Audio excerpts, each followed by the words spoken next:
5월 17일 오늘 하나님의 말씀은 예레미야 11장 말씀입니다. 9절로 13절 말씀. 여호와께서 또 내게 이르시되 유다인과 예루살렘 주민 중에 반역이 있도다. 그들이 내 말 듣기를 거절한 자기들의 선조의 죄악으로 돌아가서 다른 신들을 따라 섬겼은즉 이스라엘 집과 유다 집이 내가 그들의 조상들과 맺은 언약을 깨뜨렸도다. 그러므로 나 여호와가 이와 같이 말하노라. 보라, 내가 재앙을 그들에게 내리리니 그들이 피할 수 없을 것이라. 그들이 내게 부르짖을지라도 내가 듣지 아니할 것인즉 유다 성읍들과 예루살렘 주민이 그 분향하는 신들에게 가서 부르짖을지라도 그 신들이 그 고난 가운데서 절대로 그들을 구원하지 못하리라. 유다야, 네 신들이 네 성읍의 수와 같도다.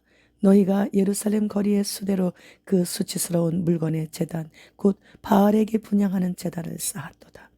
본장은 하나님의 심판 경고를 전하는 예레미야를 고향 아나돗 사람들에 의해 살해 위협을 받으면서 심적으로 고통을 당하고 있는 내용과 하나님으로부터 받은 언약을 고의적으로 파괴하고 예레미야를 살해하기 위한 자들에 대한 하나님의 심판 내용입니다. 예레미야의 고향인 아나돗 사람들은 예레미야의 심판 경고를 듣고 회개하는 것이 아니고 오히려 그를 암살하려는 음모까지 꾸몄고 그들의 계획이 성공하게 된다면 예레미야가 없어졌기 때문에 하나님의 입의 말씀까지 백성들이 가까이 하지 못하도록 하기 위함이었는데 예레미야가 더욱더 분노하게 된 것은 예언자인 자신과 인간적으로 가장 가까웠던 아나돗 사람들의 암살 계획이었고 또 당시 유다 백성 전체가 하나님의 말씀을 거부하고 배척했음을 단적으로 보여주고 있었기 때문입니다. 마태복음 13장 57절로 58절 말씀. 예수를 배척한지라 예수께서 그들에게 말씀하시되 선지자가 자기 고향과 자기 집 위에서는 존경을 받지 않음이 없느니라 하시고 그들이 믿지 않음으로 말미암아 거기서 많은 능력을 행하지 아니하시니라. 예레미야 11장 20절 말씀. 공의로 판단하시며 사람의 마음을 감찰하시는 만군의 여호와여, 나의 원통함을 주께 아뢰었사오니 그들에게 대한 주의 보복을 내가 보리이다 하였더니. 예수님도 이렇게 말씀하셨던 것을 보면 예레미야는 이때 고향 친척들에게 원수의 감정을 느꼈던 것 같으며 단지 자신의 몸에 닥친 위험에서 벗어나기보다는 공의에 입각해서 하나님께 공의로운 보응을 간구하고 있는 것을 봅니다. 하나님과 유다 백성 사이의 언약은 유다 백성을 다른 이방 민족과 구별시키는 중요한 특성으로서 이 언약이 얼마나 소중한 것인가를 강조하고 있습니다. 예레미야는 유다 백성들에게 여호와의 언약을 지킬 것을 촉구하면서 여호와께서는 그들과 맺은 언약을 신실히 지키셨음을 언급하면서 앞으로 유다가 받게 될 심판이 우발적인 것이 아니라 그들의 언약 위반에 대한 징계임을 명백히 하기 위함인 것입니다. 과거 이스라엘 조상들이 하나님과 맺은 언약을 지키지 않음으로써 언약의 내용대로 하나님의 엄중한 심판을 받은 사실을 알게 함으로써 현재 유다 백성들도 언약을 지키지 않으면 똑같이 심판을 받을 수밖에 없다고 경고하고 있는 것이에요. 그러나 유다 백성들은 예레미야의 간곡한 권고에도 불구하고 이전의 조상들처럼 언약의 말씀에 순종하지 않고 우상 숭배 등의 불순종으로 인해 언약은 파기되었습니다. 그 결과 그들에게는 언약의 내용대로 저주의 심판이 임하게 되고 이스라엘에 심겨진 감람나무는 뽑혀지게 될 것이죠.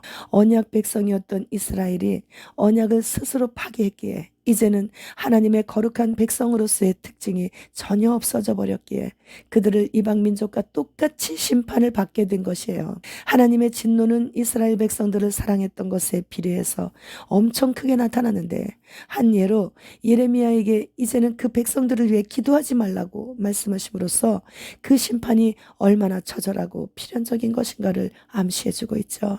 결국 유다는 바벨론에 의해 모든 백성들은 다 포로로 끌려가고 유다의 마지막 왕 시드기야는 포로로 끌려가는 도중에 아들들과 충복들이 칼에 죽는 모습을 본 직후 두 눈을 빼앗기고 바벨론에서 옥살이하다 죽었어요. 우리는 100여 년이 못 되는 인생을 나그네로 살아가면서 믿음으로 행한 언행의 결과를 가지고 영원히 거할 처소를 결정하게 되는 것이에요. 하나님은 공의로우시기에 우리 인생이 행한 대로 보응하십니다. 따라서 최후의 심판대 앞에서 그 어떤 변명도 핑계도 할 수 없는 것이죠. 지금 이곳에서 있는 동안만 천국에서 상급의 유무와 지옥의 형벌을 스스로 자기가 선택하는 거예요. 어제는 전도 후 구독자님의 방문으로 인해 저녁 늦게 집에 들어갔어요. 그랬더니 손녀들이 왔다가 할머니가 없으니까 가면서 포스트잇과 함께 편지가 책상에 놓여 있었어요. 편지 내용은 할머니가 우리에게 성경을 가르쳐 주시지 않았더라면 우리는 이렇게 할머니께 선물을 드리고자 하는 마음도 갖지 못했을 것이에요.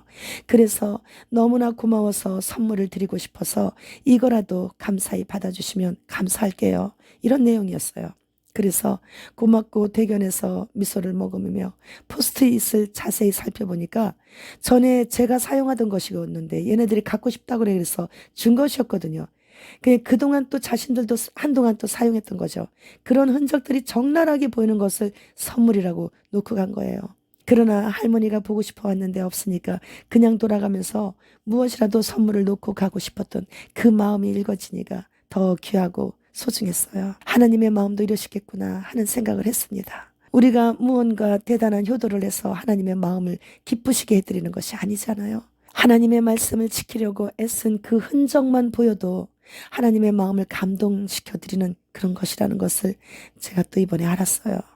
하나님께서는 이스라엘을 우상에게서 돌이키기 위해 예레미야를 보내셨고 호세아를 보내셨고 수많은 대언자들을 보내시면서 책망도 하시며 때로는 몽둥이를 들어도 보셨지만 결국 세상 마지막에 보니 다시 이스라엘을 고토로 데려다 놓으셨고 세계 최강의 무기를 갖춘 군대로 키워놓으셔서 그 누구도 이스라엘을 건드리지 못하게 안전장치를 해놓으신 것, 그런 것들을 보면서 자식을 끝까지 사랑하시는 아버지의 마음을 읽게 되었습니다. 어제 성도님께서 지금 아르헨티나의 물가가 평소보다 108배가 뛰었다며 우리나라는 아직까지 안전하다 평안하다 하고 있지만 세계 곳곳에서 기근은 이미 시작되었다고 하시며 주님 공중 강림이 많이 가까웠다고 말씀하시는 거예요.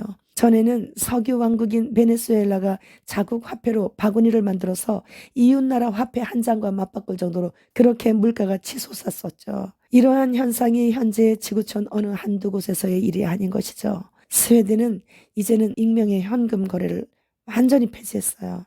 현금 없는 사회는 이미 시작되었다는 것이죠. 국민들은 벌써 노예 시대로 접어들었다는 것을 깨달아야 해요.